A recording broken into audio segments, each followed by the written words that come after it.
Right? When was the last time you read a Krishna book story? Когда вы последний раз читали историю из Источника Вечного наслаждения? Maybe we should call it to Mashiach. Probably. Может You быть, want to read with us? может быть, Or you're hearing from back there?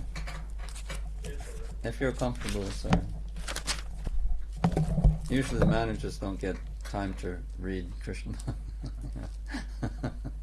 Isn't it? Yeah, usually.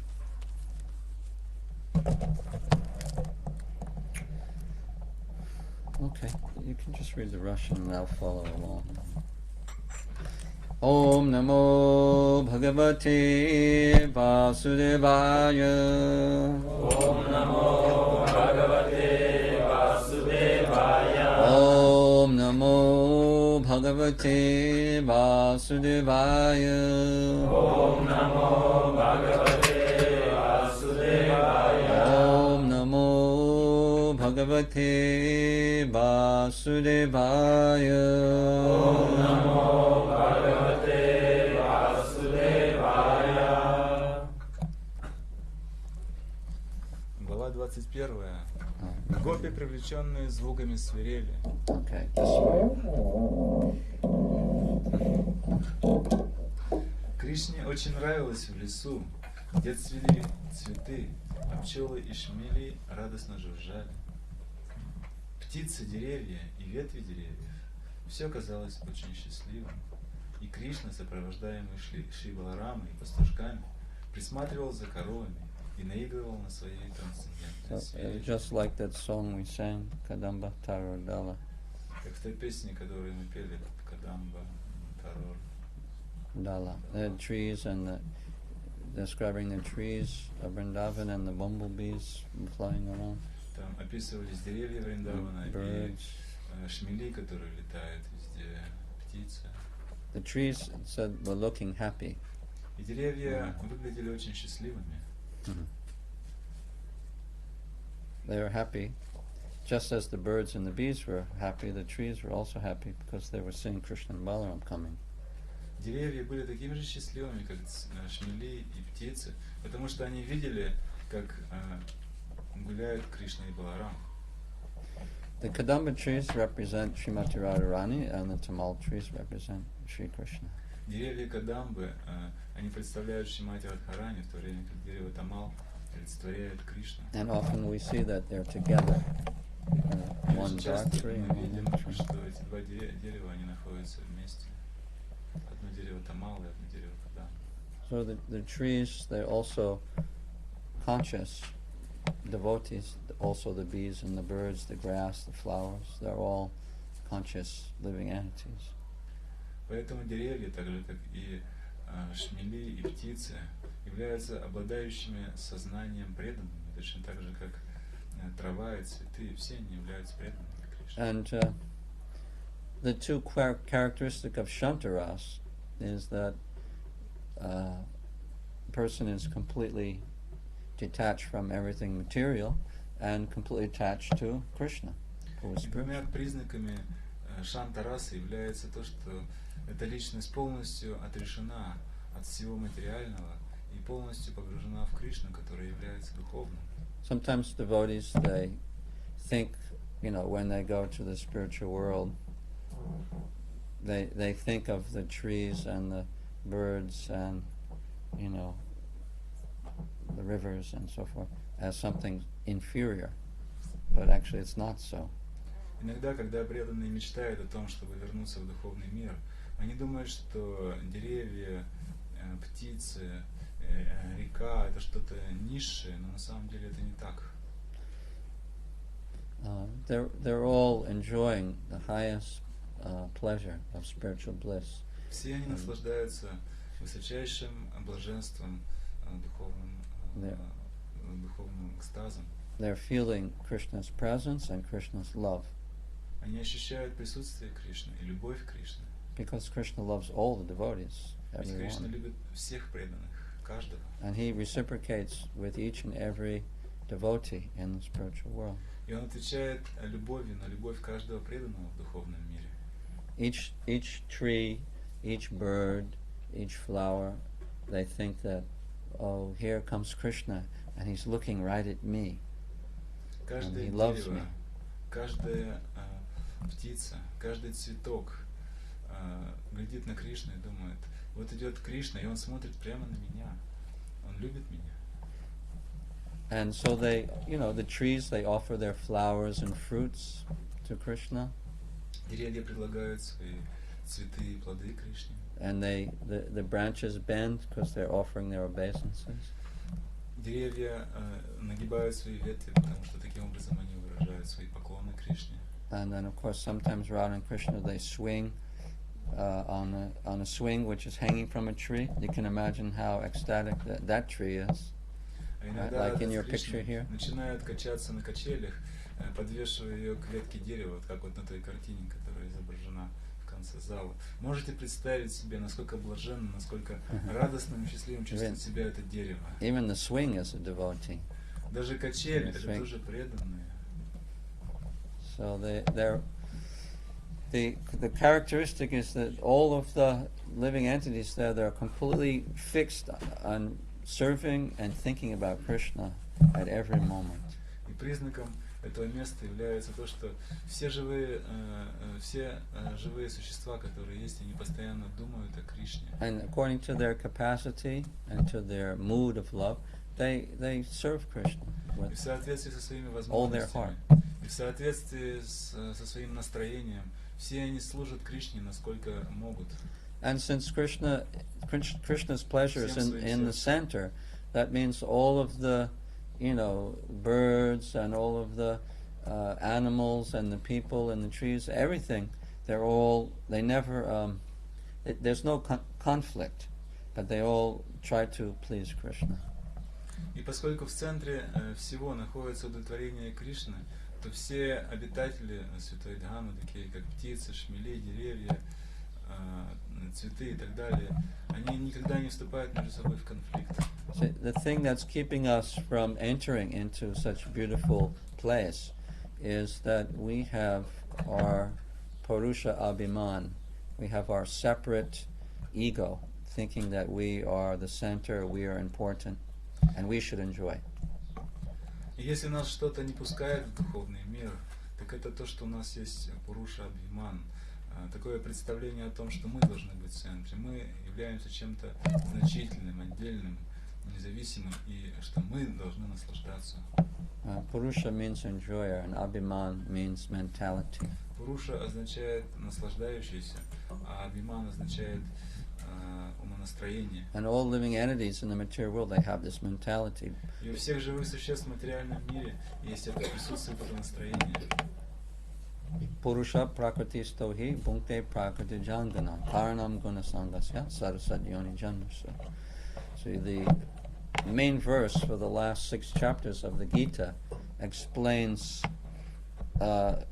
describes this very important statement in the 13th chapter. Это один из важнейших стихов последних 6 глав, он в 13 главе Бхагавад-гиты, и он описывает, каким образом живое существо пытается наслаждаться в материальном мире.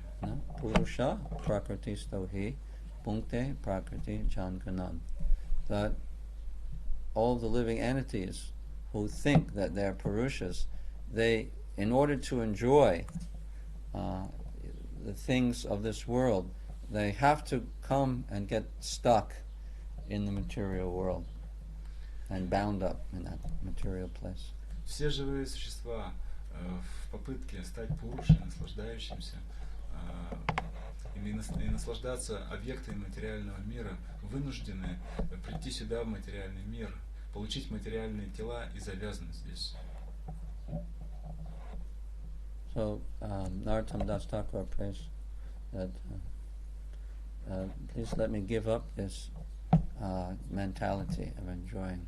Нароттам Дас Тхакур молится, пожалуйста, позволь мне оставить это умонастроение наслаждающегося. Chadiya Purusha Deha Prakriti Korbe Haba. He's praying so deeply in this song that he wants to enter Vrindavan, and in order to do so, he has to get rid of this mentality. В этой песне он очень проникновенно поет о том, что хочет войти во Вриндаван. И для того, чтобы войти туда, он должен расстаться с этим умонастроением, наслаждающимся. When will I give up this enjoying mentality? Когда же я смогу расстаться с этим умонастроением, наслаждающимся? Dung ange charana paraba, dung ange charana paraba. He says that then when will I anoint the divine couple with chandan on their bodies? Он говорит, когда же я смогу умастить тела божественные читы чанданом? So first, chadiya purusha deha. First I have to give up this purusha mentality. Сначала чадия пуруша деха. Сначала я должен расстаться с этим умонастроением пуруши.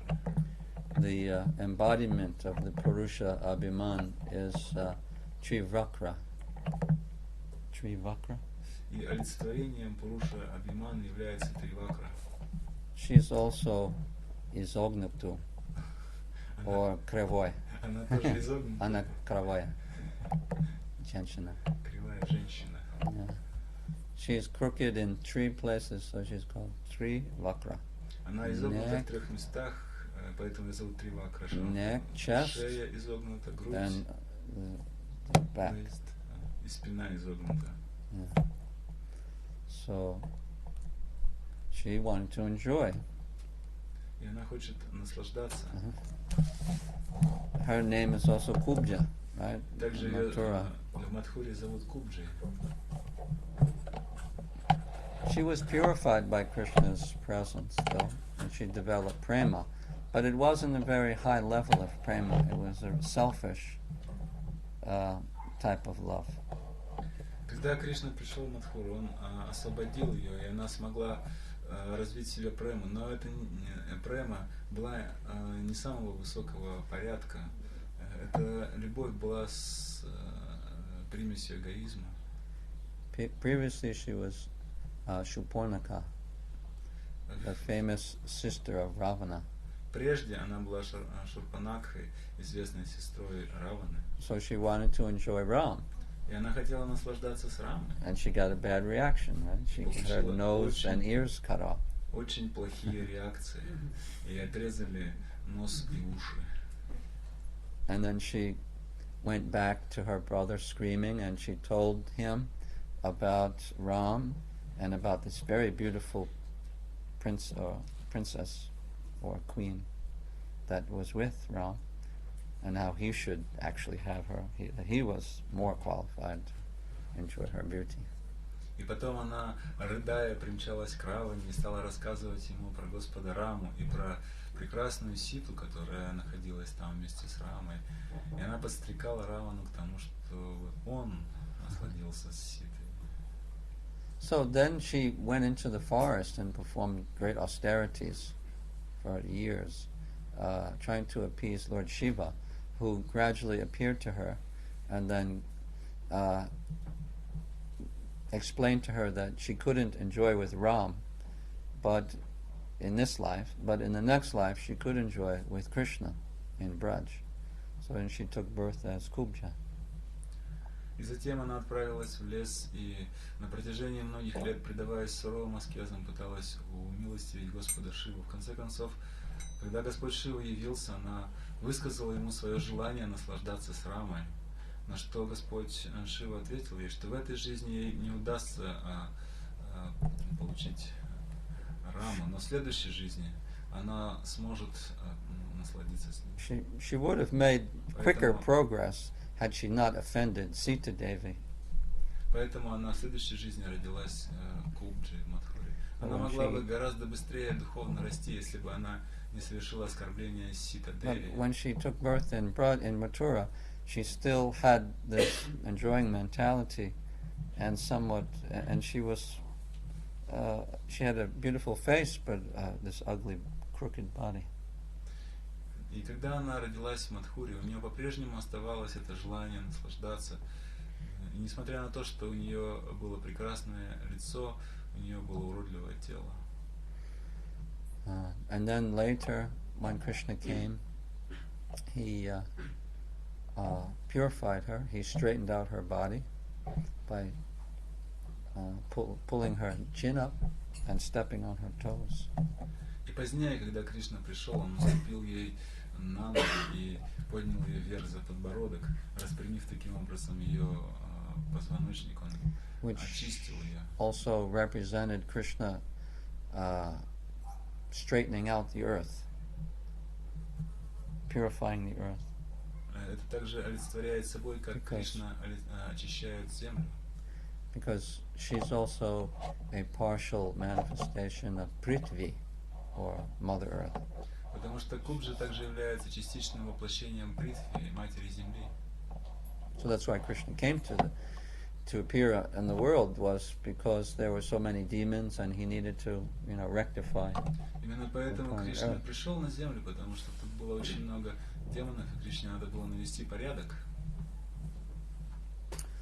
So anyway, the pastime represents many different things, but one of the things it represents is Krishna purifying his devotee from this Purusha mentality. И эта лила, она олицетворяет собой очень много вещей, но прежде всего она олицетворяет собой то, что Кришна избавляет своего преданного от умонастроения наслаждающегося.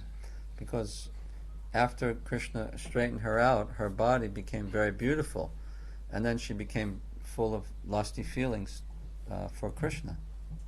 Потому что после того, как Кришна выправил ее, она стала прекрасной девушкой, и она исполнилась похотливыми желаниями по отношению к Кришне. And so then she started pulling on Krishna's chadar. Затем она стала дергать Кришну за чадр. Said, "Come with me." Кришна, пошли. Come to my home. Пойдем ко мне домой. And I will satisfy you. Я тебя удовлетворю. And Krishna said, "Oh, you touching me on the king's road? What will people think?" Кришна сказал, ты дергаешь меня прямо здесь, на царской дороге. Что скажут другие люди, что они подумают? She said, but it's not my fault. You touched me first. Она сказала, ну это не моя вина, ты первый ко мне прикоснулся. He said, but so you're inviting me to your home for dinner? Is that? И Кришна спросил, ты меня как на обед домой приглашаешь? He said, well, I want to satisfy you. Хорошо, я хочу удовлетворить твое желание. But she wanted to satisfy herself, actually. На самом деле она хотела сама наслаждаться, сама. So Krishna said, all right, but now I have important business to do, and later I'll come there, and then I'll satisfy you. И Кришна ответил ей, ну хорошо, хорошо. Но только сейчас у меня есть важные дела, я сначала должен их сделать, а потом я заскочу к тебе. And anyway, he felt a little nervous in front of his elder brother, Balaram. Так или иначе, Кришна очень нервничал в присутствии своего старшего брата Баларама. And all the coward boys were all smiling and looking at him. Мальчики-пастушки тоже находились рядом, они смотрели на все это и улыбались. So Krishna killed Kamsa, and then later he came back to her house with Uddhava. Итак, Кришна убил Камсу и позднее пришел в дом Кубжи вместе с Удавой. And then, Kubja was very excited to receive Krishna as her guest, and she bathed, and she put on lots of perfume and jewelry, and she lit incense, and she turned the lights down low. It made a very romantic atmosphere. Кубжа была очень возбуждена, она знала, что Кришна должен был к ней прийти. Она совершила омовение, умастила себя всякими духами, делала прекрасные украшения, зажгла очень много разных благовоний, создала дома интимную атмосферу. She had pictures on the wall of, naked women. У нее на стенах висели картины с обнаженными людьми. So Krishna and Uddhava came in, с and обнаженными женщинами. Кришна с Удавой пришли. and Uddhava was, holding her. And they offered Krishna and Uddhava a nice, big asan, comfortable with cushions and pillows. And Кришне с Удавой были предложены прекрасные асаны с подушками, с всевозможными подкладами. So Krishna sat down, and then they offered to Uddhava, but he didn't. He sat on the floor. Кришна сел и предложил Удаве сесть, но Удава сел на пол. Because he has a dasya ras. Потому что он And находился dasya and sakya mixed. в Даси called- расе. Это была смесь Даси и Сакхи. That's called sankularati. That means a mixture of two Это or more. конкретная раса называется verses. Санкула Рати, смешение Даси и Сакхи. So Krishna didn't waste any time. He, when Kubja came out and she shyly glanced at him, looking up from behind her big eyelashes and fluttering her eyelashes coyly and shyly. Кришна не терял времени зря. Он увидел, что Кубджа смотрит на него очень так призывно через Давай. Coyly, shyly, playfully. очень застенчиво, но в то же время Coyly means игриво. And so Krishna took her by the hand and he took her into the bedroom and he sat down on the bed and he made her sit down next to her. Он завел ее в спальную комнату, сел на кровать, посадил ее рядом. And then he embraced her and kissed her immediately. And all the lust from her heart has immediately left. И все вожделение, которое было в сердце Кубджи, немедленно ушло. She became a pure devotee. Она стала чистой Developed преданной. prema bhakti. Она развила према бхакти. She was a prostitute. Amazing. Поразительница. Это чудо. Она же была проституткой. So Krishna, when anyone comes in contact with Krishna, they become purified. И любой, кто приходит в соприкосновение с Кришной, очищается.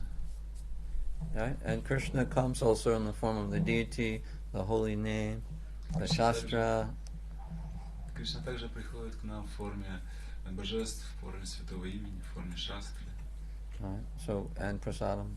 Также в So форме прасады. we're associating with Krishna, and we're also getting purified from our. Мы общаемся таким образом с Кришной, и мы тоже очищаемся. So this is considered the great disease, Maharog, Ridrogam, Ashwa Pahinoti, Acharena Dhyuta. Acharena Dhyuta, very quickly a person becomes purified and he becomes sober from coming in contact and hearing the pastimes of Krishna and chanting the holy name. Last is compared to disease. Ridrogam, What is compared? Mentality. the great sinful disease, the great disease of this world is Ridrog, Maharog.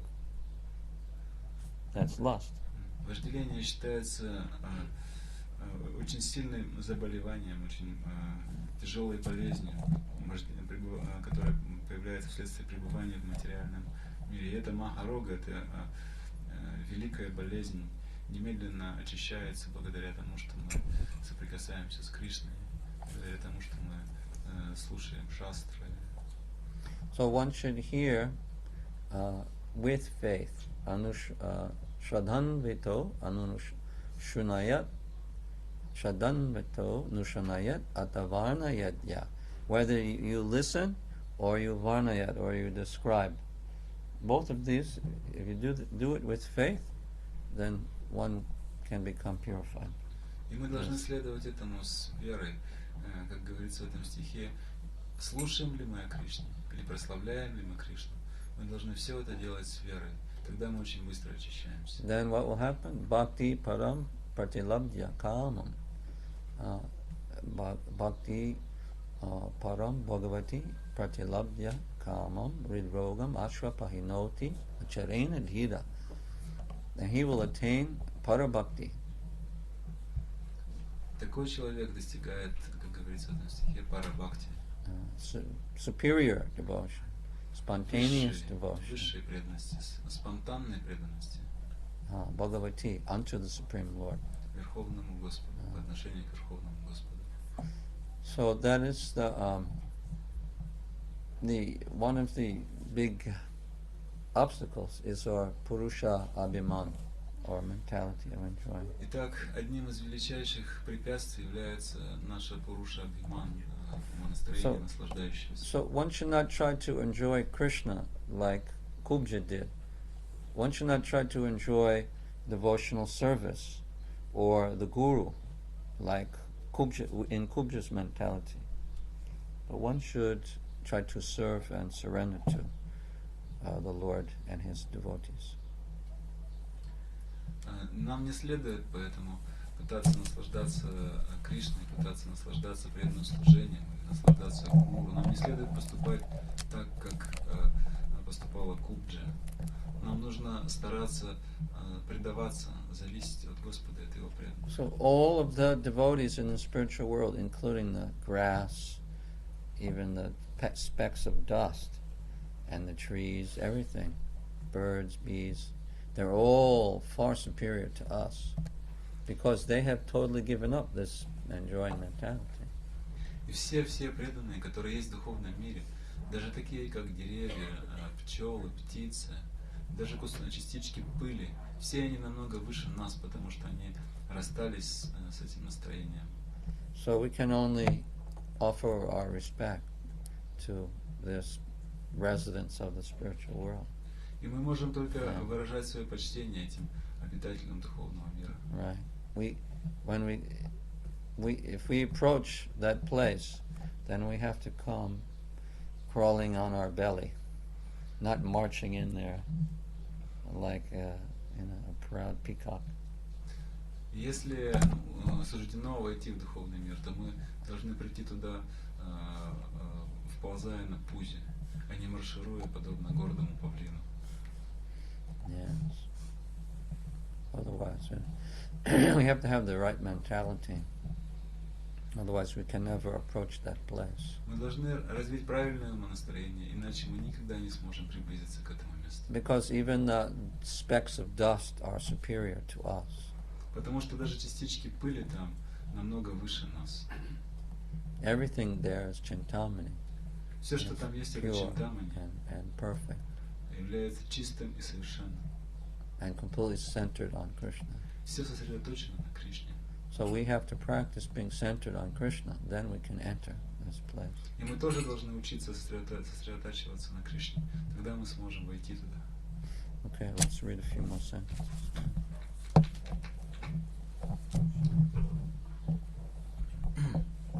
Услышав звуки свирели Кришны, гопи Вриндавана вспоминали о нем и начинали говорить между собой о том, как прекрасно Кришна играет на свирели.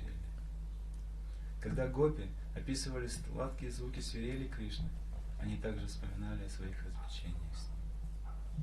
Тогда их умы приходили в волнение, и они были не способны в полной мере описать их красоту.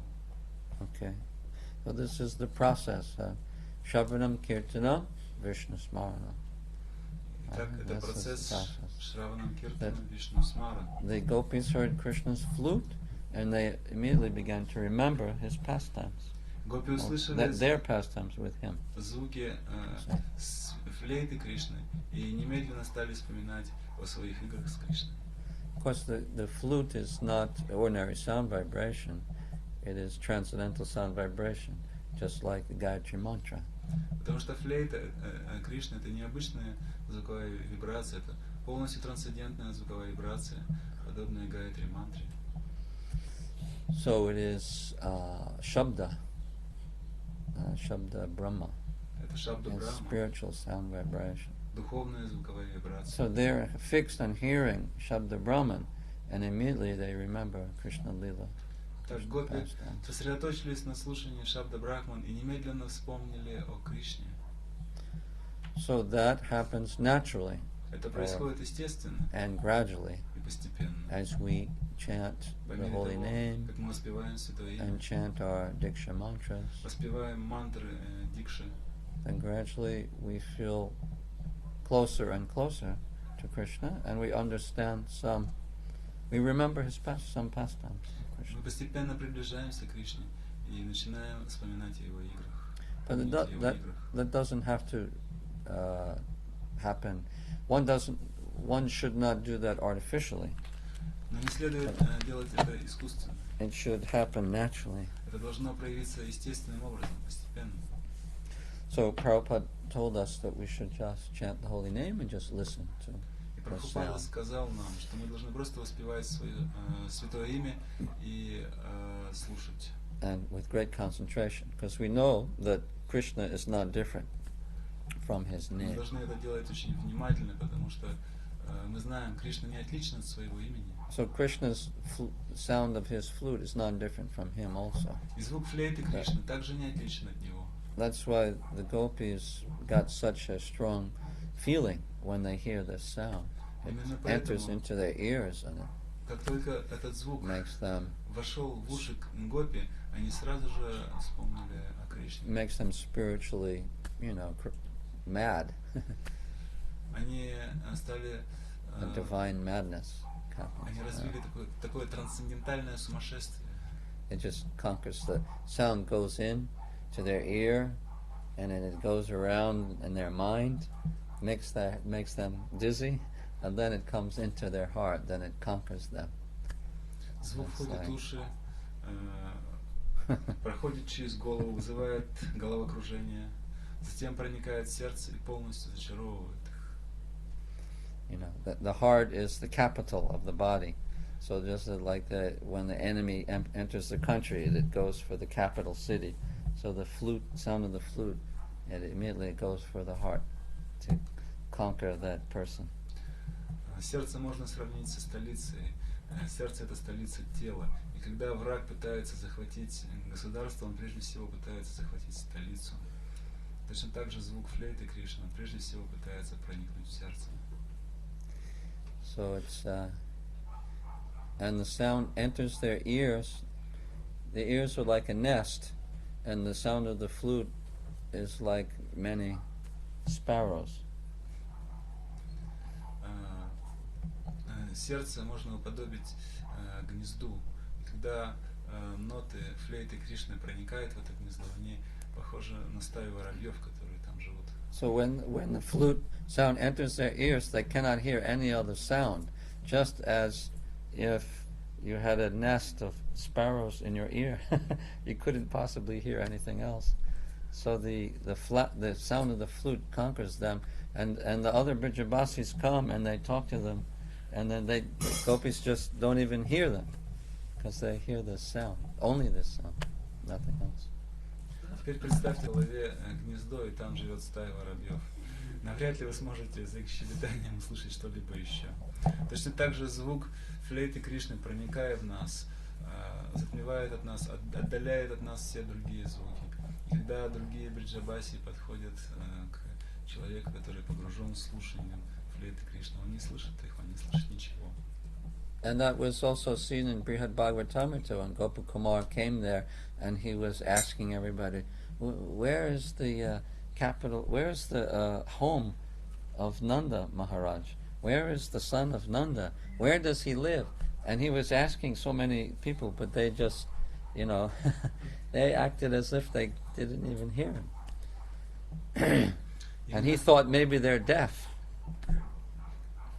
Именно поэтому, как описано в Брихад Бхагаватамрите, когда Гоп-Кумар попал во Вриндаван, он пытался спрашивать у разных людей, где здесь дом Нанды Махараджа, где здесь живет сын Нанды, но казалось, что никто не слышал его, потому что все были заняты чем-то другим, и Гоп-Кумар подумал даже, что все эти люди глухие. So Gopakumar started making some signs with his hands, because he thought maybe they can understand Когда он some sign стал language. делать всевозможные знаки руками, потому что он думал, может быть, они ничего не слышат, может быть, им нужно по-другому объяснить. And then he finally met an old man, very old man that was there, and he was crying and chanting Krishna, Krishna, Krishna on Lakon. And he was chanting Krishna. And he came and he spoke to this man, and gradually the man told him, yes, this is the house of Nanda, you can go there. И наконец он встретил одного старика, который плакал и повторял Кришна, Кришна, Кришна. Он начал разговаривать с этим стариком, и постепенно у них получился диалог, и этот старик объяснил ему, да, вон там дом Нанды находится. But first Gopakumar, when he heard the man chanting Krishna, Krishna, Krishna, then he fainted. Но прежде, когда Гоп-Кумар услышал, как этот человек повторял Кришна, Кришна, Кришна, он потерял сознание. Because the man was chanting with such love. Потому что Yes. старик повторял с такой Overwhelmed любовью, Gopakumara. что звук имени Кришны переполнил сознание Гопкумара. Okay.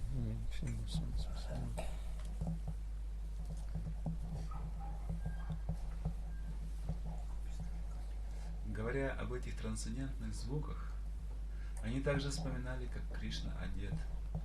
Вспоминали и то, что голова его украшена павлиньим пером, как будто он танцор, а за ухо заткнуты голубые цветы. Его одежда отливала желтым золотом, на шее у него было ожерелье Вайджаянти. Одетый так привлекательно, Кришна заполнял дырочки на своей свирели нектаром, который источали его уста. Так гопи вспоминали его, входящего в лес Вриндавана, вечно славный тем, что Кришна и его друзья оставили в нем свои следы. When Krishna goes to the forest to tend the cows, and everybody follows him, Когда and Кришна they can't stay away from him. отправляется в лес пасти коров, все обитатели Вриндавана следуют за ним, не в силах остановиться. Mother Yashoda comes out, and she comes up to him. He's on the road already, going with the cows and the boys, and she comes up to him, and she straightens out his clothes. And Мама Ишода снова и снова подходит к нему. Кришна уже отправляется пасти коров, но мама Ишода снова подходит к нему, начинает расправлять складочки на его одежде. And then he says, "You go home, Mama." Кришна говорит ей: иди домой, мама. And she takes 2 or 3 steps towards home, and then she stops, and she turns around, she comes back again, and she gives him some sweets, puts in his hand, puts in his mouth, some sweet balls, and some fruit. И мама Ишода отправляется домой, делает 2-3 шага, поворачивается назад, снова подходит к Кришне и дает ему сладости. Она дает сладости в руки, ложит сладости в рот, кормит Кришну. And he сказал, "Спасибо, спасибо."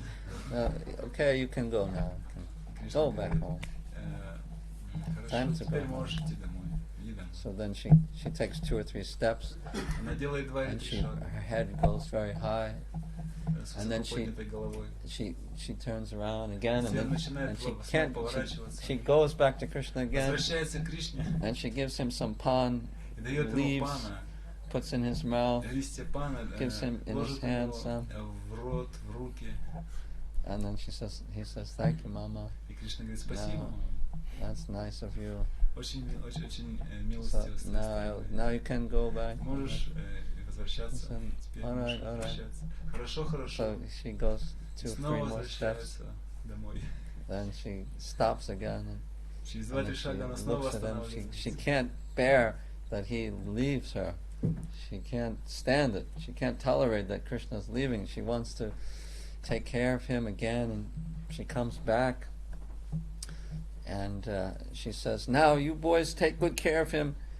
Balaram, you stay in the front, and Sridham and Gopakumar, you stay in the back, and Amsu, you stay on the right, and this other boy, you stay on the left side, and you protect him. Make sure he doesn't stay in the sun very long if it's very hot, and also stay away from those deep, dangerous parts in the forest, especially where there's lots of thorns. Now you have to listen to what I say, Krishna. Make sure you boys make sure you take care of him." Для мамы Ишоды это нестерпимо, что Кришна сейчас уйдет. Она не может это пережить. Она снова и снова хочет заботиться о нем. Поэтому она поворачивается и говорит мальчикам: Баларам, ты иди впереди Кришны. Шридам и Гопкумар, вы идите сзади. Амша пусть идет слева. Вот этот мальчик пусть идет справа. Смотрите внимательно, чтобы с Кришной ничего не случилось. И, пожалуйста, не ходите в те места в лесу, где растут колючки. Вот, Кришна, ты понял, что я тебе говорю? Вы, мальчики, поняли меня? And she was looking right in his eyes to try to invoke some response. Она глядела Кришне прямо в глаза, пытаясь пробудить в нем какой-то отзыв. Because she knows that he's a very mischievous boy and can very easily just dismiss her instructions. Потому что она знает, что Кришна большой проказник, и он может с легкостью пренебречь ее наставлениями. He's very tricky. So, Очень хитрый. so then he says, "Mama, you go back home now. Поэтому Кришна говорит: We're going into the forest. This is no place for you. And you have so many duties." мама, теперь тебе надо домой идти. Мы в лес идем, мы тебя с собой не возьмем, тебе там делать нечего, у тебя дома столько дел. You take your breakfast now. Иди завтрак готовь. And Прими завтрак. you have to clean the house. You have so many things. Just go. Тебе нужно дом прибрать, у тебя столько дел. Иди домой давай.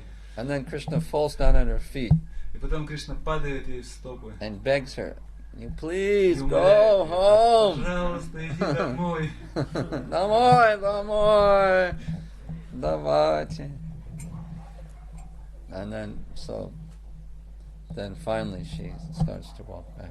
И постепенно мама Ишода отправляется домой. And then she stays on a kind of hill.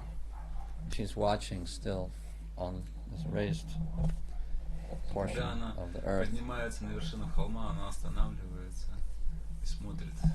And she's just watching there. She's like becomes frozen like a statue. И You know, looks like a painted picture of застывает, this.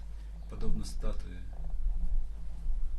And tears come from her eyes, И слезы and текут. milk comes from her breast, Молоко течет and из she's ее left груди. stunned, just watching her son go into Она the стоит forest. в оцепенении, смотрит, как ее сын уходит в лес. And the cowherd men also come up, Nanda Baba and his friends, they also come up, and Nanda Baba embraces his son and smells his head, and they all embrace Krishna. Then he also tells him, you have to go home, father, and take care of the arrangements for when I return. And you have to take care of the cow barn and so many things. He says, no, you go home. В этот момент к Кришне подходит Нанда Баба вместе с другими старшими пастухами. Нанда подходит к Кришне, обнимает его, вдыхает запах его волос. И Кришна говорит ему: теперь тебе нужно отправляться домой, у тебя там столько дел. Пожалуйста, позаботься к тому, чтобы к моему возвращению было все готово. Ты должен убраться в коровнике. Пожалуйста, отправляйся. So then the younger cowherd girls are also they still follow Krishna.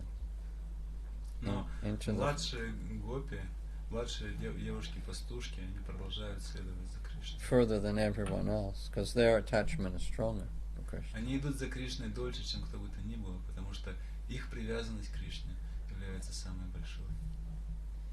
And he sees them, and he tries to motion that they should go back also. He makes some signs with his hands, and he, looks at them in a certain way, crossing his eyes like, what are you doing? Go away, go back. Кришна смотрит на них и дает им знаки, что вам необходимо отправиться домой. Все будет хорошо. Он показывает им знаки руками, он смотрит на них, насупив брови. Давайте, идите. And then he tells some messenger to go and tell them to go back. Затем он посылает Going deep in the посланника forest, it's not a place for a young girl. для того, чтобы он передал девушкам, чтобы они шли домой, потому что заходить далеко в лес молодым девушкам непристойно. So that also takes a lot of effort to tell them to stay. Для того, чтобы оставить их, убедить их остаться, это также требует от Кришны больших усилий. So then they also go back to where Mother Yashoda is and Nanda, and they just stand there, and they're also crying. And they all stand there, and they just watch Krishna as he goes into the forest, and then he disappears, and then they stand there until they still hear some cows mooing and some flute playing, and until all the sounds completely disappear, they still stand there. And when it's all gone, when every sound is gone, then they return back to the house. И затем гопи отправляются назад. Они доходят до того места, где стоит Нанда, где стоят Нанда и Шода, и вместе с ними, застыв, завороженные смотрят вдаль, смотрят на то, как Кришна уходит в лес. И когда Кришны уже не видно, они все еще стоят, Потому что до них доносятся звуки флейты и мычания коров. Только когда все стихает, после этого они начинают возвращаться в деревню. And some of the gopis that have fainted, or that their friends have to pick them up and help them Кто-то из гопи теряет back to the сознание, village. другие гопи поддерживают их и тянут их обратно в деревню. Okay, you can read some more. Кришна очень искусен в игре на свирели. И все гопи были захвачены этими звуками, увлекали не только их, но и все живые существа, слышавшие их. Одна из гопи сказала своим подругам: величайшее совершенство глаз — видеть Кришну и Балараму, когда они входят в лес, играя на своих свирелях, и пасут коров вместе со своими друзьями. Те, кто постоянно погружены в трансцендентное размышление о Кришне, как внутренне, так и внешне, как он играет на свирели, как входит в лес Вриндавана, как пасет коров вместе с пастушками, действительно достигли совершенства самадхи. Самадхи или транс означает сосредоточение всей деятельности чувств на определенном предмете, и гопи говорят, что развлечение Кришны есть высшая ступень всякой медитации и самадхи. В Бхагавад-гите также подтверждается, что тот, кто всегда поглощен мыслями о Кришне, есть наивысший из всех йоги. По мнению другой гопи, Кришна и Баларам, пася коров, казались подобными актерам, собирающимся выступить в драматическом представлении. На Кришне были переливающиеся желтые одежды, а на Балараме голубые, и они держали в руках молодые ветви мангового дерева, павлиньи перья и букеты цветов. Украшенные гирляндами из лотоса, они, окруженные друзьями, иногда пели нежными голосами. Одна гопи сказала своей подружке: почему Кришна и Баларама кажутся такими прекрасными? Другая гопи сказала: моя дорогая подруга, нам и подумать нельзя о его бамбуковой свирели. Какие же добродетельные поступки она должна была совершить, чтобы сейчас наслаждаться нектаром уст Кришны? Кришна иногда целует гопи. Только для гопи доступен трансцендентный нектар его уст, которые считаются их собственностью. Поэтому гопи спрашивали: как же возможно, что его свирель, простая бамбуковая палка, постоянно наслаждается нектаром с уст Кришны, поскольку свирель занята служением Всевышнему Господу, ее мать и отец должны быть счастливы. The gopis are appreciating. They're envious of the flute, although the flute's just the bamboo stick. But they think that it's superior to them because it's always getting the nectar of Krishna's lips. Гопи высоко ценят флейту Кришны. Хотя флейта Кришны всего лишь простая бамбуковая палка, тем не менее, поскольку Кришна целует ее, гопи считают ее находящейся выше, чем они. And they think that, what has the flute done? What pious activities has he done in his last life? И они думают, насколько же благочестивые поступки должна была совершить эта флейта в прошлой жизни. Then maybe we should also do some austerities like Может быть, that. нам тоже нужно We какие-то can become a аскезы bamboo совершить. stick also. Может быть, нам тоже доведется стать бамбуковой палкой. And I think that actually Krishna's lips are our property because we're cowherd girls in the same community as him. На самом деле губы Кришны — это наша собственность, потому что мы являемся девушками в той же самой общине, в которой живет Кришна. Now, how is it that the bamboo flute is tasting Krishna's lips? He's tasting our property. He's enjoying what belongs to us. Но почему эта бамбуковая свирель ощущает вкус губ Кришны? Она наслаждается тем, что принадлежит по праву нам. And he's not even a female, he's a male. И более того, эта бамбуковая палка является не женщиной, а мужчиной. Мошенник. And when we come, and he takes all the nectar, doesn't even leave any for us, not even a drop. И он забирает себе весь нектар, он не оставляет нам ни капли. And then when we come there and ask him please you also give us some nectar? Then he just spits. А когда мы подходим к свирели и говорим, пожалуйста, дай нам тоже немножко нектара, он просто плюется.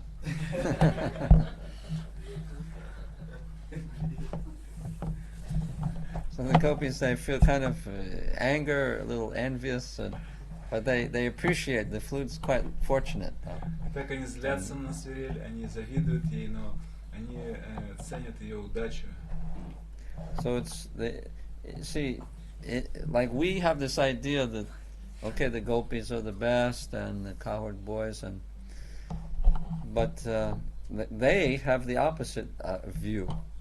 They think that the bamboo sticks and the deer are more fortunate than them. У нас есть такая The trees. схема, что выше всех находятся гопи, а за ними следуют мальчики-пастушки. Но у гопи совсем другая, прямо противоположная как бы, система отчета. Они считают, что выше всех находится бамбуковая палка и олени, лани. The deer can come to him directly with their husbands and encourage them to come to Krishna. Потому что лани могут очень близко подойти к Кришне вместе с мужьями. Мужья даже подбадривают их, подталкивают на то, чтобы они подходили. But our husbands will never let us come to Krishna. Но наши мужья никогда не просят нас, чтобы мы шли к Кришне. Мошенники. Shiniki. And so they think that the cowherd boys are more fortunate than us because they can always put their arms around Krishna and they can play with him. Что мальчики-пастушки гораздо более удачливы, чем они, потому что они могут положить руку на плечо Кришне. Right in front of the elders they can играть с Кришной, шутить с Кришной прямо на глазах у старших. And they spend the whole day with Krishna in the И forest. они весь день проводят с Кришной в лесу. And they have their lunch, they have a picnic with Krishna every day. У них там пикник с Кришной, они там завтракают целый день. They're so fortunate. But we unfortunate gopis, а мы несчастные гопи. We have to suffer all day and we don't see Нам Krishna. приходится страдать весь день. At least we know that he'll come back in the evening. That this keeps us alive. Что он вернется вечером, и это поддерживает в нас жизнь.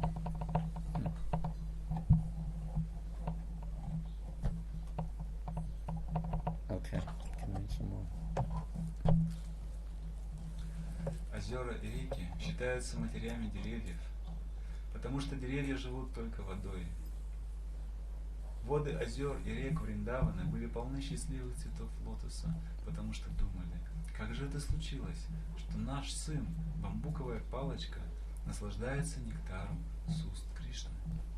Бамбук, растущий по берегам рек и озер, тоже был счастлив, видя, что его потомок занят служением Господу, подобно тому, как люди, чье знание развито, находят удовольствие в том, чтобы видеть своих потомков занятыми служением Господу. Деревья были преисполнены радости и беспрестанно давали мед, который сочился из пчелиных ульев, висевших на ветках. Иногда гопи так говорили своим подругам Кришны. Дорогие подруги, наша Вриндавана поет хвалу всей земле, потому что эту планету прославил сын Деваки прикосновением своих лотосных стоп. Кроме того, когда Говинда играет на своей свирели, павлины тут же сходят с ума. Когда все животные, деревья, растения на вершине холма Гавардханы и в долине видят танцующих павлинов, все они стоят неподвижно и слушают трансцендентные звуки свирели с большим вниманием. Мы думаем, что такой благодати не бывает и быть не может ни на какой другой планете. Хотя гопи были деревенскими женщинами, пастушками, деревенскими женщинами и девушками, пастушками, у них было знание о Кришне. Вот так можно узнать высочайшие истины, просто слушая веды из авторитетных источников. Другая гопи сказала: мои дорогие подруги, посмотрите на лани. Хотя они и глупые животные, они приходят к сыну Нанды Махараджа. Их привлекают не только одежды Кришны Баларама. Как только лани заслышат их игру на свирели, они вместе со своими мужьями почтение и склоняются перед Господом, глядя на них с великой любовью. Гопи завидовали Ваням, потому что те могли служить Кришне вместе со своими мужьями. Гопи думали о том, как сами они несчастны, потому что когда они хотели пойти к Кришне, их мужья не слишком радовались.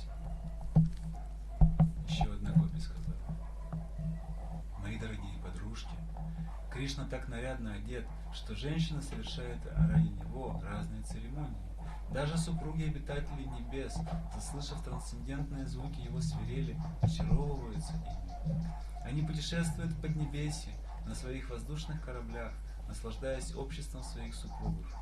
Но заслышав звуки свирели Кришны, сразу же приходит в волнение. Волосы их распускаются, туго облегающие платье приходит в беспорядок». Это означает, что трансцендентные звуки свирели Кришны доносятся до всех уголков Вселенной.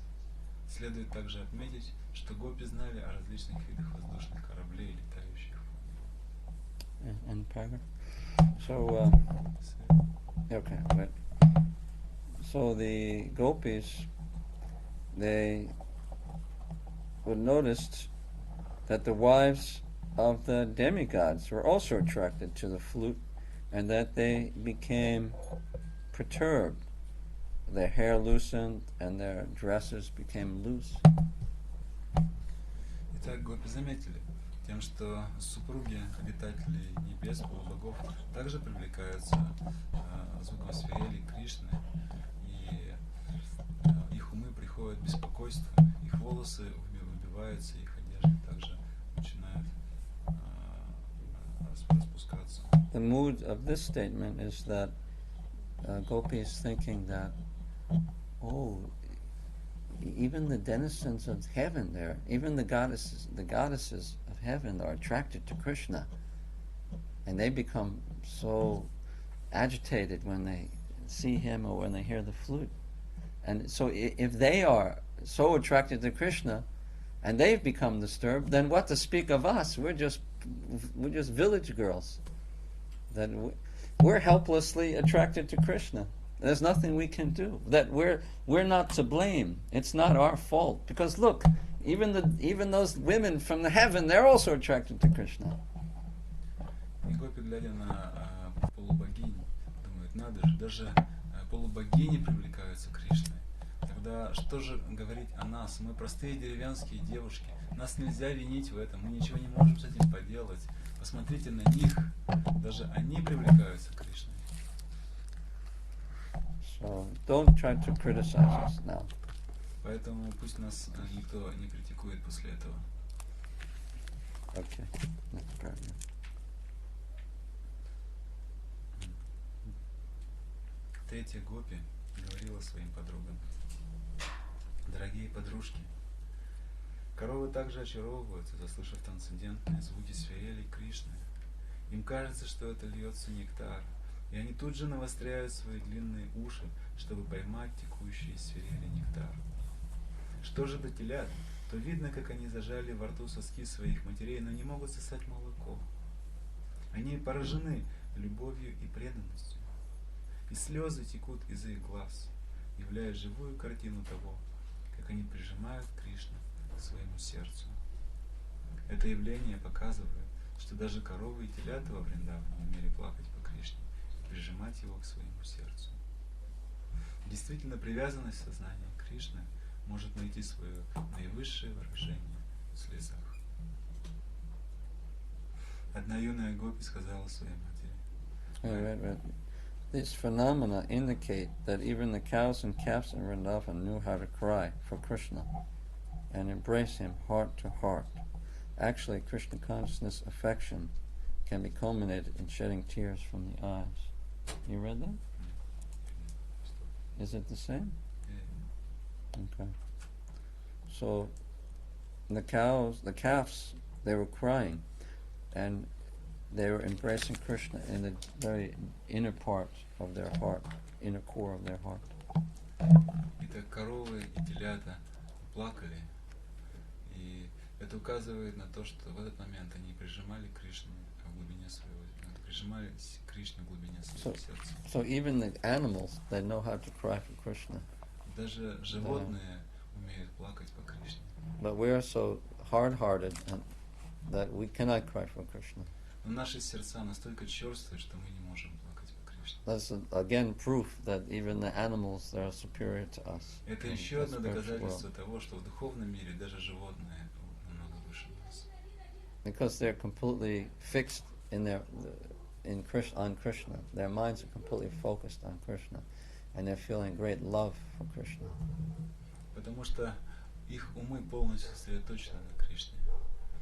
Они постоянно думают только о нем и испытывают очень сильную любовь So к Кришне. Prabhupada is saying that we have to learn how to cry for Krishna. И Прабхупада сказал, что мы тоже должны научиться плакать о Кришне, по Кришне. It's a very good meditation, Это очень хорошая because медитация. when you're crying, then you don't think of anything else. Потому что когда вы плачете, вы больше ни о чем другом не думаете. You just think of that, whatever it is that's making you cry. Вы думаете только о том, что побуждает вас плакать. So that's natural, and it should happen И that это we должно cry. происходить. Of course, in Nectar Devotion it says that we shouldn't cry before the deity. Конечно, в Нектаре преданности сказано, что мы не должны плакать перед Have you read that? божествами. Вы читали об этом? Right. But Prabhupada also said that if we cry in the temple, then it's okay, because the devotees will know that we're crying for Krishna. Но Прабхупада также говорил о том, что если мы плачем в храме, то это нормально, потому что значит, мы плачем о That injunction not to cry before the deity, it means that, if you have some problem, maybe you lost your wallet or you smashed up your car, and then you come to the temple and, oh, Krishna, I smashed my car, I lost my money, please help me. Because that means that you're focused on yourself. And it's not, see, the other kind of crying is when Krishna is the center. But if you're crying on, oh, this happened to me, that happened to me, it means you're thinking of yourself. So you're not supposed to do that before the deity. There's a difference. И это предписание не плакать перед божествами относится к таким ситуациям, когда с вами что-то происходит. Например, вы можете потерять кошелек или разбить свою автомашину. И вы приходите в храм и начинаете плакать. О, Кришна! Я машину разбил. Что мне делать? Со мной случилось то, со мной случилось это. Вот в данном случае вы не должны плакать перед божествами, потому что это свидетельствует о том, что вы в данный момент сосредотачиваетесь на себе, а не на Кришне. Of course, you may have some kind of catastrophe where maybe a family member dies and you need to cry, and that's, that can be done in the home. Конечно, вы можете пережить какую-то катастрофу, например, все ваши члены семьи могут погибнуть в катастрофе, и вам нужно как-то излить свои эмоции. Это нормально, но вы должны это делать дома.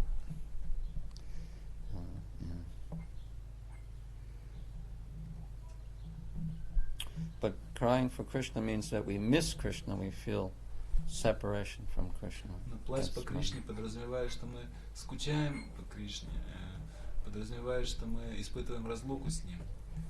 And that we want to reunite with Krishna, И мы хотим and that we воссоединиться want с Him Кришной. to accept us again and accept our service.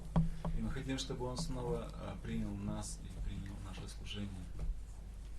Okay. Wanna read a little more? Одна юная гопи сказала своей матери: «Моя дорогая матушка, птицы, которые глядят на Кришну, играющего на свирели, сидят на ветвях деревьев и слушают очень внимательно. По их виду кажется, что они забыли обо всем и заняты только тем, что слушают свирель Кришны. Это показывает, что они не обыкновенные птицы, а великие мудрецы и бхакты, и только для того, чтобы услышать свирель Кришны, они появились в лесу Вриндаване в образе птиц. Великие мудрецы и ученые интересуются ведическим знанием. Однако сущность ведического знания выражена в Бхагавад-гите. Видача сарварахам эва ведья. Через знание вед следует понять Кришну. Из поведения этих птиц было понятно, что они были великими учеными, познавшими ведическую мудрость, и что они обратились к трансцендентным звукам Кришны и отвергли все ветви ведического знания. Даже река Ямуна, стремящаяся обнять лотосные стопы Кришны, услышав трансцендентные звуки его свирели, остановила яростное бурление своих волн и поплыла очень плавно, держа в руках цветы лотоса, чтобы с глубоким чувством поднести их в Кунду. Even the rivers have deep feeling of love for Krishna. Даже реки имеют очень глубокое чувство любви к Кришне. And when the water becomes like agitated, it's seen as some symptoms of bhava bhakti. И когда и волны рек, воды рек приходят в волнение, мы можем рассматривать это как признаки бхава-бхакти. We've heard also here that when Krishna plays the flute, then the Jamuna, which is flowing, it just stops, becomes like solid. И мы также знаем о том, что когда Кришна играет на своей флейте, река Ямуна обычно застывает. And those birds that are, drinking the water, then if their beaks are in the water, then they get stuck. И птицы, которые в этот момент спускаются к реке, чтобы напиться, застывают, при этом клюв их застревает в воде.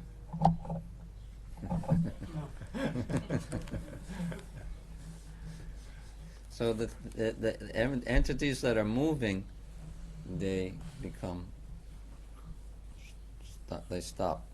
And the living entities that don't move, they start to move, like the trees, Итак, the rocks.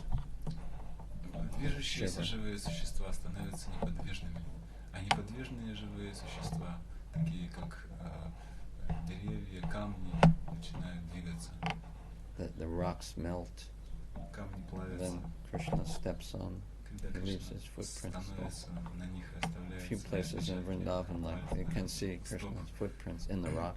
В некоторых местах Вриндавана мы можем видеть отпечатки Or his стопы flute, Кришны or, на камне, Yeah, или calf's отпечатки footprint. его флейты или телячьего копытца. Because the rocks actually would melt. Потому And что then- камни плавятся. Very powerful sound vibration. Очень могущественная звуковая вибрация. So that флейты Кришны. sound vibration can also melt this rock. И эта звуковая вибрация, она также может расплавить вот этот камень. We also have this big rock. У нас It тоже needs есть to be большой melted. камень, который не плавится. So if we keep hearing the sound of Krishna's flute in the form of the Mahamantra, then this rock will also melt. Но если мы будем Конечно. продолжать слушать звуковую вибрацию Махамантры, которая не отлична от флейты Кришны, то этот камень тоже растает. Because bhakti is komal. It's very soft and tender.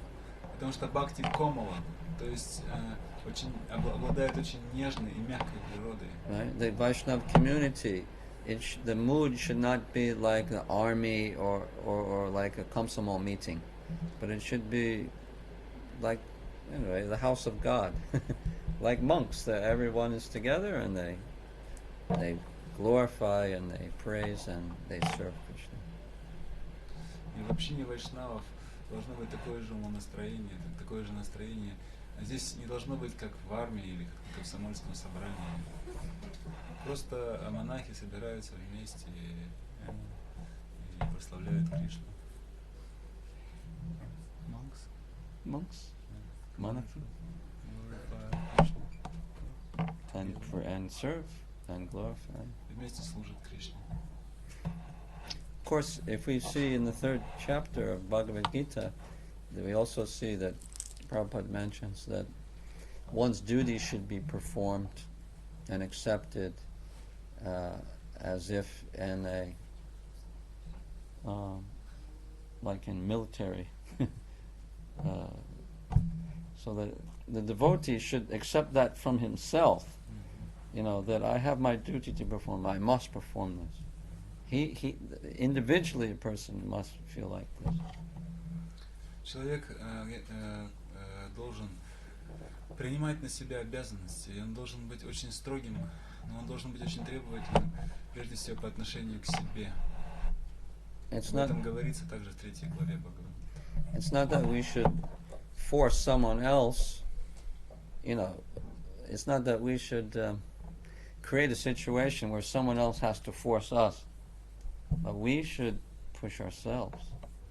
Это говорит о том, что мы должны стараться не создавать такой ситуации, когда кто-то вынужден давить на нас. Мы должны сами себя подталкивать. Right? I mean, if we don't feel a spontaneous impetus to serve Krishna, then we push ourselves. That's called Vaidibhakti. Даже если That's мы good. при этом не ощущаем спонтанного порыва служить Кришне, тем не менее мы заставляем себя, и это называется Вайди-бхакти. Better if we spontaneously want to serve. Конечно, лучше, если мы хотим служить Кришне самопроизвольно, спонтанно. But if we don't feel it, then we should do it anyway, Но out если of мы не duty. чувствуем такого позыва, тогда мы должны Don't продолжать talk. делать это просто из чувства долга. Пожалуйста, не разговаривайте во время лекции. Hey, don't talk in the back. Не разговаривайте. So, but if we're so lazy, and then we create a situation where we don't do anything, then someone else will have to come and say, "Hey, come on, you must do it." But then that's our own fault. Но если мы очень ленивы, и если мы не делаем ничего, тогда мы создаем такую ситуацию, что кто-то другой вынужден будет прийти и заставлять нас делать что-то, но это не очень хорошо. Now that kind of pushing should also be done carefully, sensitively. И подобное понуждение также следует производить очень осторожно. So together we have to balance all of these different things. Все вместе мы должны пытаться балансировать, уравновешивать эти моменты. Okay, next. Палящий зной осеннего солнца бывал иногда нестерпим. И поэтому, когда Кришна и Баларама со своими друзьями играли на свирелях, в небе над ними собирались облака, сочувствуя им. Облака, чтобы завязать дружбу с Кришной, служили им зонтиком, защищающим от жары. Своенравные местные девушки также были совершенно удовлетворены, посыпав свои лица и груди пылью Вриндавана, красноватое от прикосновения лотосных стоп Кришны. Местные девушки были полногруды, а также они были сладострастны, но когда их возлюбленные касались их груди, это не удовлетворяло их. Когда они заходили вглубь леса, они видели, что под ногами Кришны некоторые листья и растения Вриндавана приобрели красноватый оттенок от порошка кункумы, осыпающегося с его лотосных стоп. Его лотосные стопы гопи ставили себе на грудь, также посыпанную порошком кункумы, но когда Кришна ходил по лесу в Вриндаване с Баларамой и своими друзьями, красноватый порошок падал на его землю. Итак, сладострастные местные девушки, глядя на Кришну, играющего на свирели, увидели красноватую кункуму на земле, тут же собрали ее и посыпали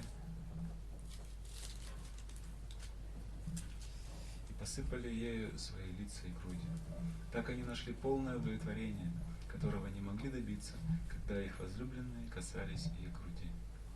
Любые материальные плотские желания человека сразу же удовлетворяются, если он встретится с сознанием Кришны. So, the ladies have to be careful, not that they can't imagine that they're having an intimate contact with Krishna and satisfying their lusty desires. That should never be done. Женщины должны быть очень осторожными и никогда не должны представлять себе, что они удовлетворяют свои похотливые желания с Кришной. Это никогда нельзя делать. So this means that the meaning here is that by chanting Hare Krishna and devotional service, then the lusty desires in the heart will be pacified, satisfied. Здесь имеется в виду, что похотливые желания уходят из нашего сердца тогда, когда мы повторяем Харе Кришна и занимаемся служением. So the Aborigine girls in the forest, they're like the lower class of people, and they live in the forest. They collect wood and things like this. So they saw the red powder from Krishna's feet, and then they took that and they rubbed it on their face and on their breast. So for that means for us that we accept the devotional service of the Lord, and we smear that on our face, on our body, and we serve the Vaishnavas. Итак, в лесу жили какие-то девушки, которые занимались собирательством, и иногда, гуляя по лесу, они видели, что некоторые листья и травинки становились красными. Они собирали эту краску и наносили ее на свою грудь, на свое лицо. И это олицетворяет для нас, что мы также должны принимать те виды преданного служения, которые доступны для нас.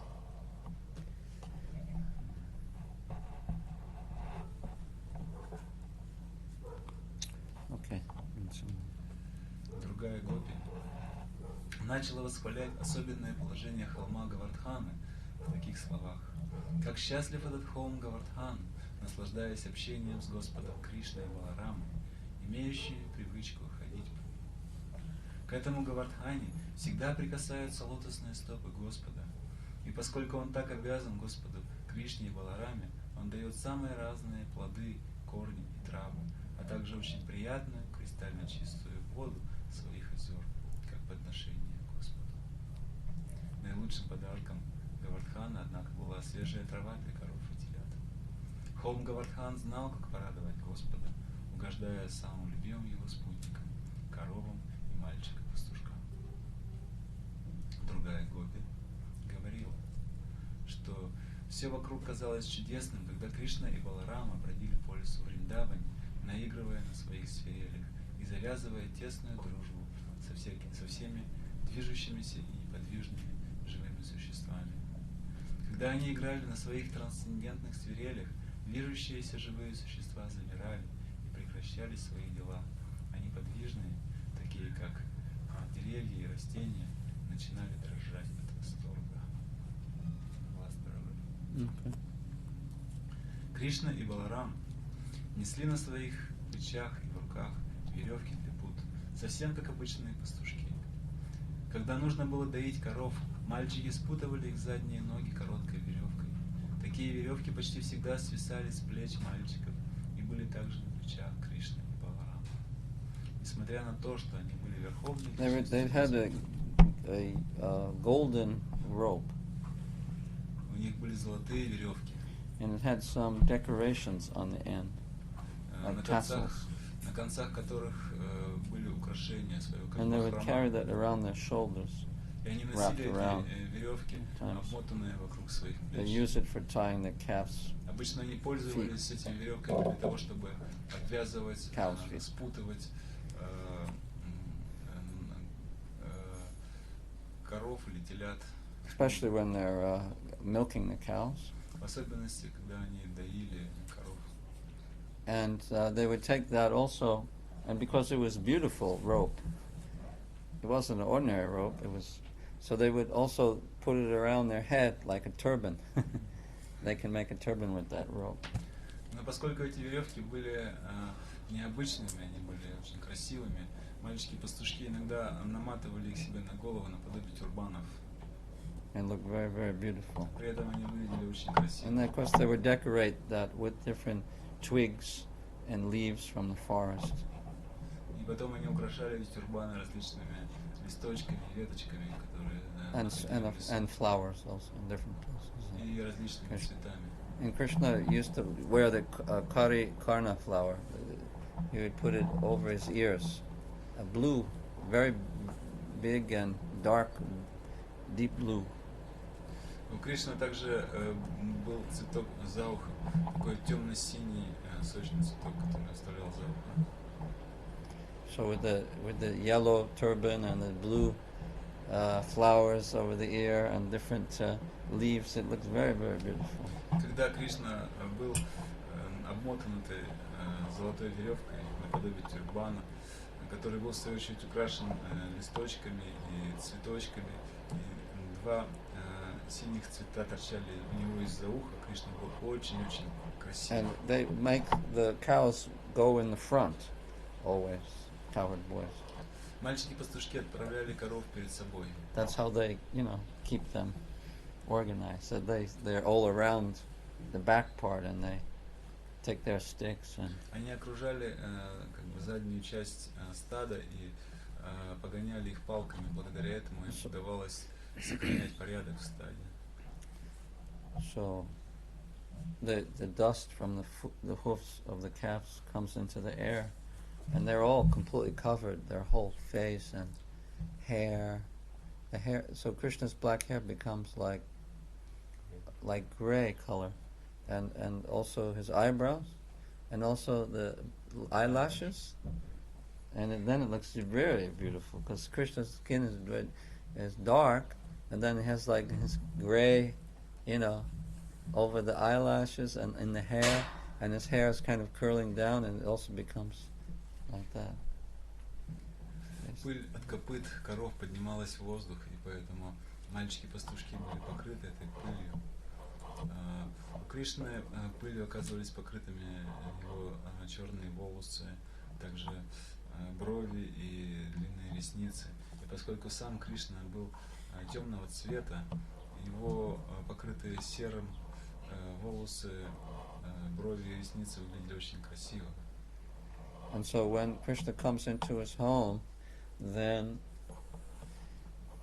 usually his mother and Rohini are supposed to bathe them, but then Krishna, in order to associate with the younger gopis, he says, Mama, please, you cook some rice very quickly, we're hungry, you go in the kitchen quickly.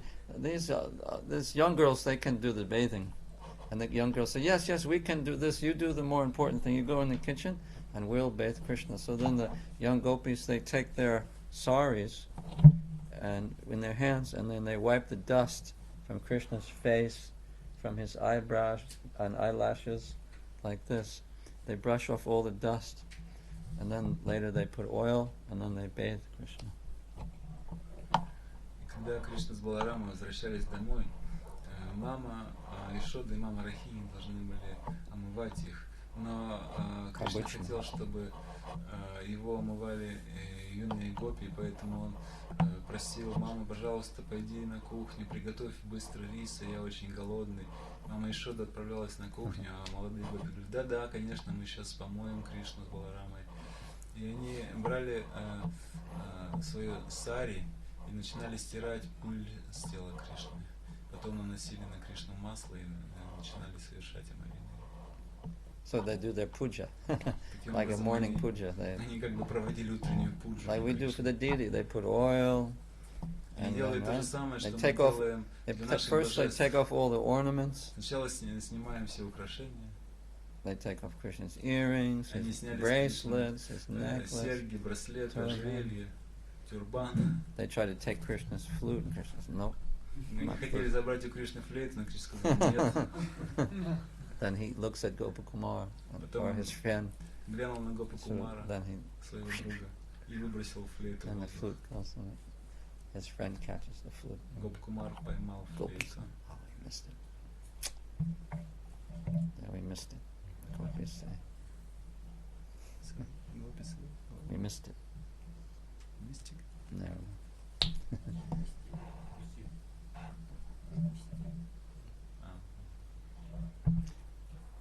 Okay, read the rest.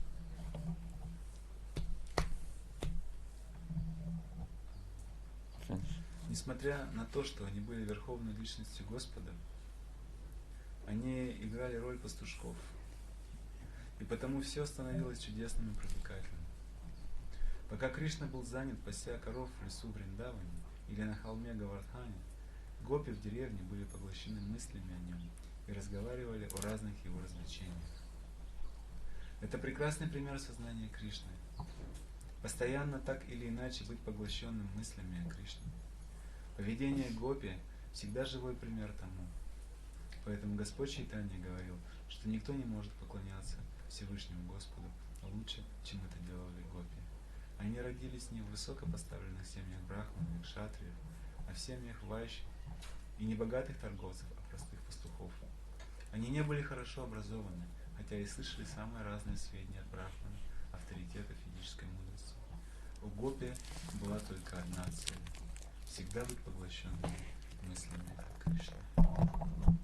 Так заканчивается комментарий Бхактивиданты в 21 главе книги «Источник Вечного наслаждения», которая называется «Гопи, привлеченные звуком смирения». Hare Krishna.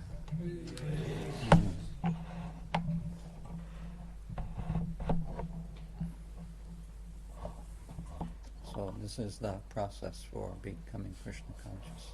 You have to hear about Krishna. В этом состоит процесс, который позволяет нам стать сознающими Кришну. Мы должны слышать о Кришне. And you need to pray to Krishna, А также молиться Кришне, think about Krishna, думать о Кришне and cry for Krishna. и плакать о Кришне. Feel separation from Krishna. Чувствовать разлуку с Кришной. Because Krishna is everyone's best friend. Потому что Кришна является лучшим другом всех. And everybody wants a nice friend. И всем нам нужен хороший друг. If you have even one good friend in this world, then you're considered to be a very lucky person. Если у вас в этом мире есть хотя бы один хороший друг, то вас следует считать очень удачным человеком. Like a friend that will sacrifice anything for you, for your Такой друг, benefit. который ради вашего блага готов пожертвовать всем. Someone who always tries to help you and Тот, кто всегда пытается support you. помочь вам, поддержать Yeah. вас. So that's the kind of friend that Krishna is for us. Это именно такой друг, которым Кришна является для нас. And he's eternally young, Он вечно юн, never gets old. никогда не стареет.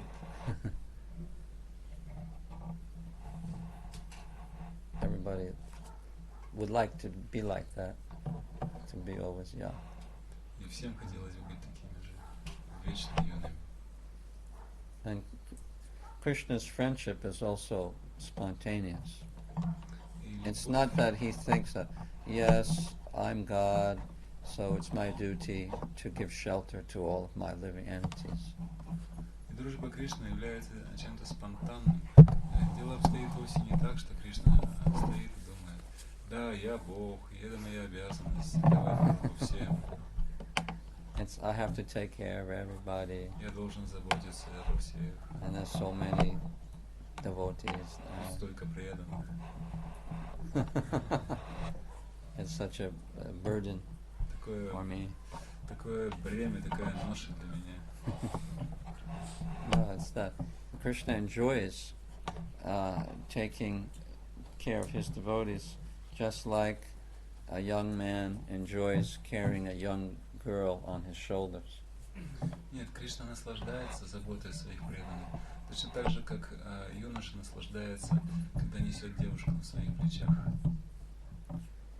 So a young man does that out of pleasure. He enjoys it.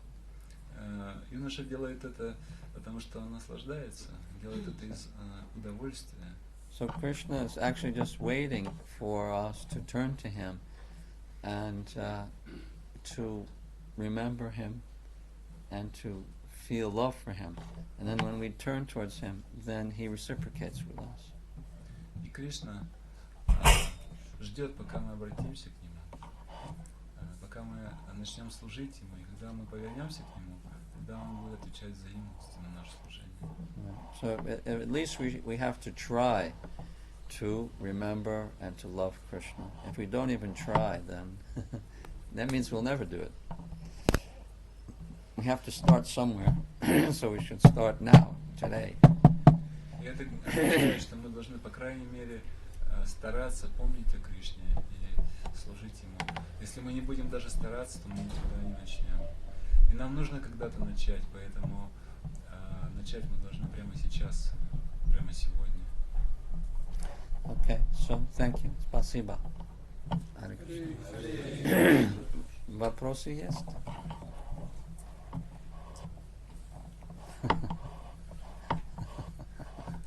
А почему мужья Гопи не были недовольны тем, что Гопи делают Кришне? То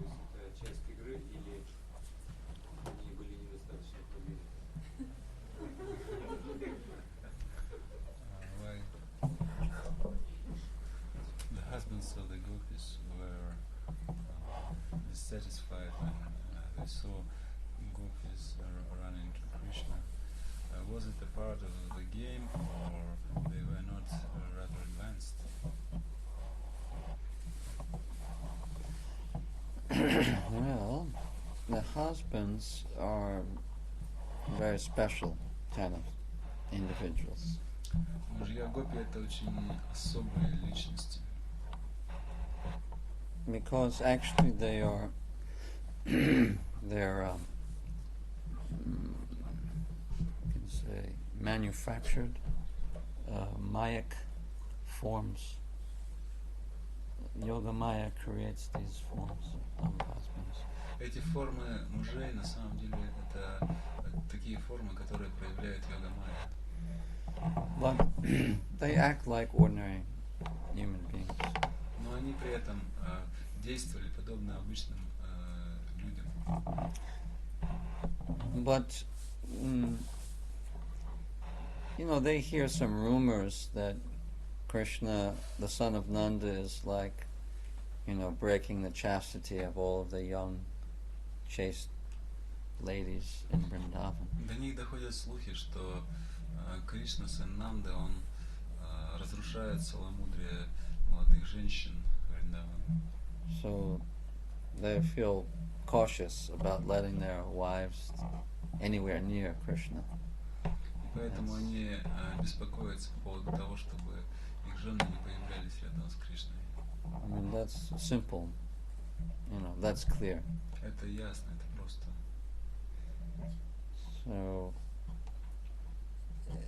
because otherwise you may think, oh, well, they're devotees of Krishna, and how is it that they're, you know, envious of, or afraid of Krishna? But В противном случае вы могли бы подумать, ну они же все являются преданными Кришне, как это возможно, чтобы они завидовали Кришне? but they're in a kind of special category, Но все они находятся в особой категории, since they're Mayak expansions. потому что они являются экспансиями майи. So you could say it's part of the game, Можно сказать, что это часть игры. one way of expressing it. Каким можно подойти к этому с этой точки Now, зрения. when they have Rasa Leela, the gopis also expand. Но когда There's a yoga Mayak expansion of the gopis. проходит Расалила, то гопи также выделяют That, экспансия йога майя и гопи. and then their real spiritual forms go and dance with Krishna. Их истинные духовные тела отправляются к Кришне. So the husbands never feel any problem because they think that the wives are with me. И поэтому мужья гопи не испытывают при этом никаких проблем, потому что они думают, что гопи, моя жена находится рядом со мной. So somehow Yoga Maya keeps them, the husbands, you know, pacified so they don't get too riled up. Так или иначе, йога майя устраивается так, что мужья более или менее ведут себя спокойно, не нервничают.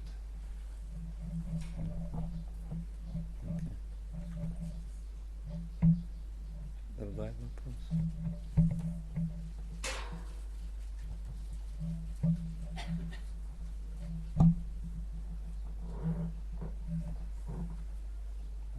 Есть ли где-то описание таких близких спутников Кришны, как Лейда, кем они были в прошлой жизни?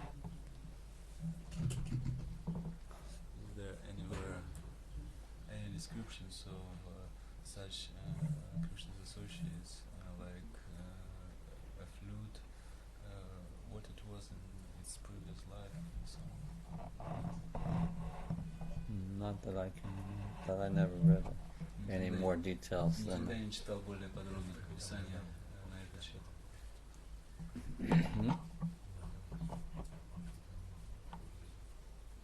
What about? Vrindavan became, flute became Vrindavan, and Lord Chaitanya went down. Flute became Madonna.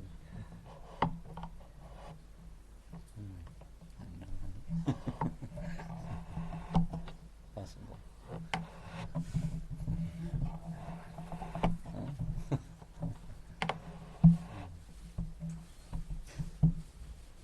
Anything else? You sure?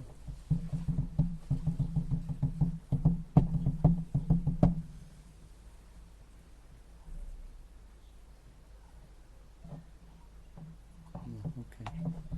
Srila Prabhupada.